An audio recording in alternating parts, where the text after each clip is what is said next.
Hello students, now in this video we discuss about question number 2 of exercise 5.3.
अब इनको multiply कर लेंगे हम लोग।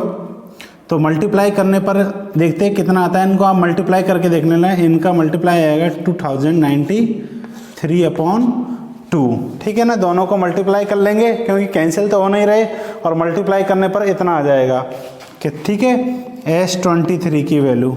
आगे इसको यदि हम सॉल्व करना चाहे तो कर सकते हैं। इसमें जब डिवाइड करेंगे तो कितना आएगा, 2 1 जा 2, 0 2 4 जा 8 बचा 1, ये हो जाएगा 13, 2 6 जा 12.5।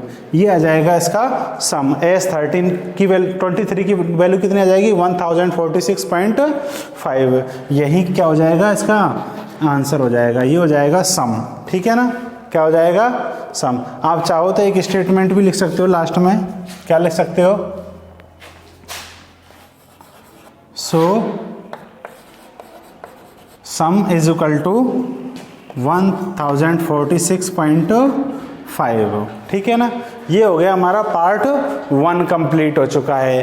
अब आप लोग इसका एक बार क्या ले लीजिए, स्क्रीनशॉट ले लीजिए, ताकि फिर हम आगे नेक्स्ट पार्ट की ओर चलते हैं, क्योंकि इसको इरेज करना पड़ेगा हमको। ठीक है ना,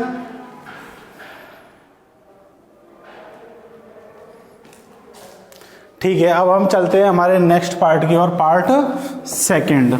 ठीक है, पार्ट कौन सा सॉल्व करेंगे हम लोग, पार्ट सेकंड को सॉल्व करेंगे। तो चलिए सॉल्व करते हैं। पार्ट सेकंड भी इसी तरीके से सॉल्व होने वाला है। सबसे पहले वही चेक करना है कि ये एपी की टर्म्स है या नहीं है। तो हम क्या निकालेंगे, 32 - 34 का डिफरेंस। ठीक है ना, 32 - 34 कितना हो जाएगा, -2। क्लियर है। और 30 - 32 कितना आ जाएगा, -2। क्लियर है। यहाँ पर डिफरेंस कैसा है, सेम है। तो ये क्या है, एपी है, एपी की टर्म्स है ये सारी। तो क्या लिखेंगे, since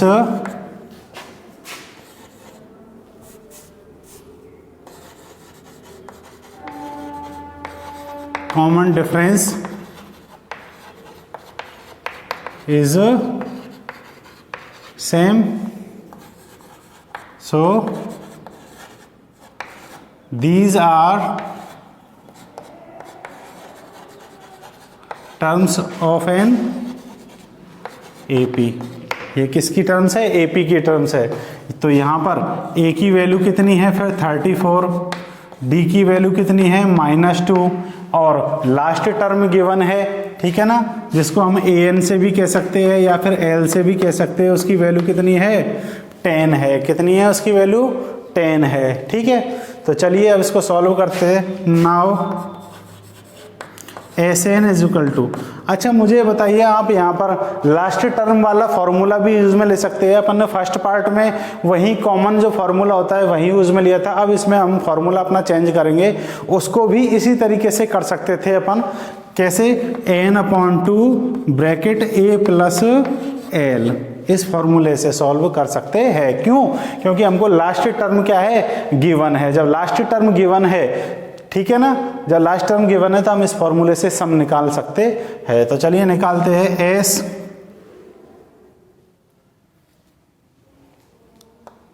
Sn is equal to n/2 bracket a की वैल्यू कितनी है, 34, प्लस l की वैल्यू कितनी है, 10। ठीक है, अब आप देख रहे हो कि इस फॉर्मूले के अंदर वापस वही जो पार्ट फर्स्ट था उसमें जैसे n की वैल्यू फाइंड आउट की थी, उसी तरीके से हम यहाँ भी किसकी वैल्यू फाइंड आउट करेंगे, n की वैल्यू फाइंड आउट करेंगे। तो उसको हम साइड में सॉल्व कर लेते हैं। ठीक है ना, साइड में निकाल लेते हैं। आप इस तरीके से भी सॉल्व कर सकते थे और इस तरीके से भी सॉल्व कर सकते हो। तो यहाँ पर कैसे निकालेंगे, a + n - 1 × d is equal to क्या होता है, an होता है। तो a की वैल्यू कितनी है हमारे पास में, 34, प्लस n की वैल्यू फाइंड आउट करनी है हमको, इंटू d की वैल्यू कितनी है, -2 इज इक्वल टू an कितना है, 10 है। ठीक है ना, तो 34 का ट्रांसपोजिशन कर देंगे तो इधर क्या बचेगा, n - 1 × -2 is equal to 10, plus का 34 इधर जाके किसका हो जाएगा, माइनस का। क्लियर है, n - 1 × -2 इज इक्वल टू 10 में से 34 सब्ट्रैक्ट नहीं होते तो फिर कितना बचेगा, माइनस का 24। ठीक है, एन माइनस वन की वैल्यू निकाल लेंगे हम लोग। अब -2 मल्टीप्लाई में तो डिवाइड में भेज देते हैं। माइनस के 24 अपॉन माइनस का 2, माइनस से माइनस कैंसिल हो जाएगा और 24 में 2 का डिवाइड कितने टाइम्स हो जाएगा? 12 टाइम्स हो जाएगा। कितने टाइम्स हो जाएगा? 12 टाइम्स। तो एन की वैल्यू आ जाएगी, इस -1 का ट्रांसपोजिशन कर देंगे प्लस, इधर किसका हो जाएगा? ये प्लस का। तो एन इज इक्वल टू आ जाएगा हमारे पास में 13। कितना आ जाएगा? एन की वैल्यू कितनी आ गई? 13 आ गई। किसकी कितनी आ गई? एन की वैल्यू 13। उसको हम अपन यहाँ पर अप्लाई कर देंगे। तो एस 13 कितनी टर्म्स है इसके अंदर? 13 टर्म्स है। तो एन की जगह पर 13 अप्लाई करते ही कितने टर्मों का टोटल मिल जाएगा? 13 टर्मों का टर्म्स का टोटल मिल जाएगा। तो एन की जगह 13/2, ठीक है ना, इनटू इन दोनों का टोटल कितना हो जाएगा? 44 इंटू 44। ये 2 से 1 टाइम्स और ये 2 से 22 टाइम्स क्या हो जाएगा? कैंसिल हो जाएगा। तो एस 13 कितना आ जाएगा हमारे पास में? ये तो 1 है, नीचे 1 को लिखने की जरूरत नहीं है। तो ये जाएगा 13 इंटू 22। तो एस 13 इज इक्वल टू आ जाएगा लास्ट में 22 3 जा 66, ठीक है ना। 22 1 जा 22 और 6 कितना हो गया? 28। ये आ गया हमारा आंसर। तो लास्ट में एक बार लिख सकते हो, सो सम इज इक्वल टू 286। तो सम कितना आ जाएगा? 286। तो इस तरीके से हम क्या कर सकते हैं स्टूडेंट्स, इसको सॉल्व कर सकते हैं, ठीक है ना। आप यहाँ भी लास्ट टर्म का जो फॉर्मूला था सम निकालने में, उसको यूज में कर सकते थे। तो चलिए अब हम नेक्स्ट पार्ट की ओर चलते हैं, इसके पार्ट 3 की ओर। तब तक आप इसका स्क्रीनशॉट ले सकते हैं। चलिए स्क्रीनशॉट ले लिया होगा आपने। 3rd पार्ट है हमारा, ठीक है ना। सबसे पहले वही प्रोसेस डिफरेंस देखते हैं कॉमन है या नहीं है। तो a2 कौन सा है हमारा? a2 माइनस a1 की वैल्यू निकालते हैं। a2 कितना है? -8, ठीक है ना। माइनस a1 कितना है? -5 इज इक्वल टू कितना आता है? देखिए ब्रैकेट ओपन करेंगे तो ये तो -8 रहेगा, ठीक है ना। माइनस माइनस किसका हो जाएगा? प्लस का 5, और माइनस का नंबर अधिक है तो किसका बचेगा? माइनस का। 8 माइनस 5 कितना हो गया? 3, ठीक है ना। 8 3 माइनस a2, इनका भी डिफरेंस निकालते हैं 3rd टर्म में से 2nd टर्म को माइनस करके। माइनस के 11 माइनस के 8, ठीक है ना। 8 3 माइनस a2, माइनस का 11 माइनस माइनस प्लस, यहाँ भी माइनस का कितना रहेगा? 3। तो डिफरेंस कैसा है? इक्वल है। तो ये क्या है? ये जो टर्म्स है जो ऐड हो रही है, ये सारी टर्म्स है किसकी है? AP की है। क्यों? क्योंकि इनका जो कॉमन डिफरेंस है वह कैसा है? इक्वल है, सेम है, ठीक है ना। तो क्या लिखेंगे? सिंस कॉमन, या फिर यूं कह दीजिए difference is same, difference is same, so these are terms of an AP। तो ये सारी किसकी टर्म्स है? AP की टर्म्स है। तो यहाँ पर A की वैल्यू कितनी है? Now A is equal to कितना है? -5, comma D is equal to कितना है? -3, ठीक है ना। और an की वैल्यू या फिर लास्ट टर्म की वैल्यू कितनी है? -230। ये रहा ना, ये an की वैल्यू या फिर l की वैल्यू, ठीक ये है। अब हमको सबसे पहले सम निकालना है। तो सम के फॉर्मूले में क्या चाहिए हमको? ये चेक कीजिए, n चाहिए सबसे पहले। n हमारे पास नहीं है, एक तो उसको फाइंड आउट करना है। a चाहिए, a है हमारे पास में, ठीक है ना। और लास्ट टर्म है हमारे पास में, तो लास्ट टर्म वाला फॉर्मूला यूज में ले लेंगे। तो क्या चाहिए? a, n और l। l है, a है, l n चाहिए हमको, n है ना। तो उसके लिए हम क्या करेंगे? nth टर्म वाला फॉर्मूला यूज में लेंगे। तो क्या लिखेंगे? Since a plus n minus 1 into D is equal to an होता है, इसमें a की वैल्यू पुट करेंगे तो कितना आएगा? -5 प्लस एन की वैल्यू फाइंड आउट करनी है, इसको एज इट इज रखेंगे। डी की वैल्यू कितनी है -3 और ए एन की वैल्यू कितनी है -230, ठीक है ना, लास्ट टर्म की वैल्यू। अब एन की वैल्यू चाहिए तो एन वाले पोर्शन को यहीं रखेंगे, तो एन -1 इंटू -3, ठीक है। ये माइनस का जो 5 है इसका ट्रांसपोजिशन कर देंगे हम RHS में, तो यह किसका हो जाएगा, इधर जाके प्लस का हो जाएगा, तो प्लस का 5 हो जाएगा, ठीक। और ये माइनस का कितना रहेगा 230, n -1 इंटू -3। सॉल्व करेंगे इसको तो कितना आएगा, देखो माइनस का नंबर अधिक है तो किसका नंबर बचेगा, माइनस का। कितने का डिफरेंस है दोनों के बीच में, तो फिर 230 में से 5 को लेस कर देंगे तो 225 आ जाएगा माइनस का, ठीक है। n की वैल्यू फाइंड आउट करने के लिए n -1 को इधर ही रखिए। अब किसको रिमूव करना पड़ेगा, मल्टीप्लाई वाले वैल्यू को, तो मल्टीप्लाई में है तो यह किस में चले जाएगा, डिवाइड में, -3, माइनस से माइनस कैंसिल हो जाएगा।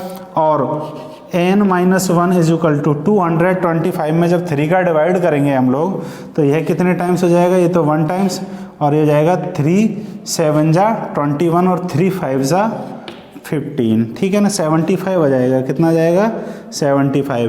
तो n -1 इज इक्वल टू -1 का ट्रांसपोजिशन कर देंगे तो ये प्लस का कितना बन जाएगा 1, तो n इज इक्वल टू आ गया हमारे पास में 76। n की वैल्यू भी हमारे पास में आ चुकी है। अब क्या करना है हमको, अब सम फाइंड आउट करना है, कितने टर्म्स का, 76 टर्म्स का, ठीक है ना। तो चलिए, now Sn is equal to क्या होता है फॉर्मूला, n/2। लास्ट टर्म हमको गिवन है तो हम लास्ट टर्म वाला फॉर्मूला ही यूज में ले लेंगे, तो a + l, ठीक है ना। वैल्यू पुट करते हैं, S 76 हो जाएगा। 76 टर्म्स का ही तो टोटल निकालना है, इसके अंदर कितनी टर्म्स है, 76 टर्म्स है, उनका टोटल फाइंड आउट करना है। तो 76/2 ब्रैकेट a की वैल्यू कितनी है हमारे पास में -5 प्लस l की वैल्यू कितनी है -230, ठीक है ना। दोनों ही वैल्यू किसकी है, ये माइनस की है। तो चलिए सॉल्व कर लेते हैं। 76 में 2 का डिवाइड इजी गोइंग हो जाता है, ठीक है ना। कितनी 2 1 जा 2 और यह हो जाएगा हमारा 2 3 जा 6 और 2 8 जा 16, ठीक है, 38 आ जाएगा। ये ब्रैकेट में आप देख रहे हो यहाँ माइनस का 5, ये प्लस और माइनस किसका बन जाएगा, मल्टीप्लाई होके माइनस का 230।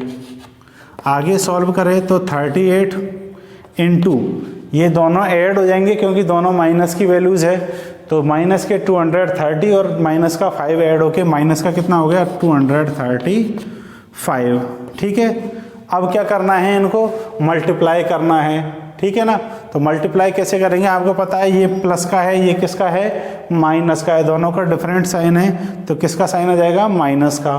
तो और मल्टीप्लाई करेंगे तो आप करके देख लेना, इसका 8930 यह आएगा इसका मल्टीप्लिकेशन। मल्टीप्लाई करना आपको आता है तो S76 कितना आ जाएगा, माइनस का 8930, ठीक है ना। तो लास्ट में आप लिख सकते हो सो सम इज इक्वल टू, या सम इज -8930, ये आपका क्या हो जाएगा, फाइनल आंसर। तो उम्मीद है स्टूडेंट्स आपको ये सॉल्यूशन समझ में आया होगा, ठीक है। And now thank you for watching this video.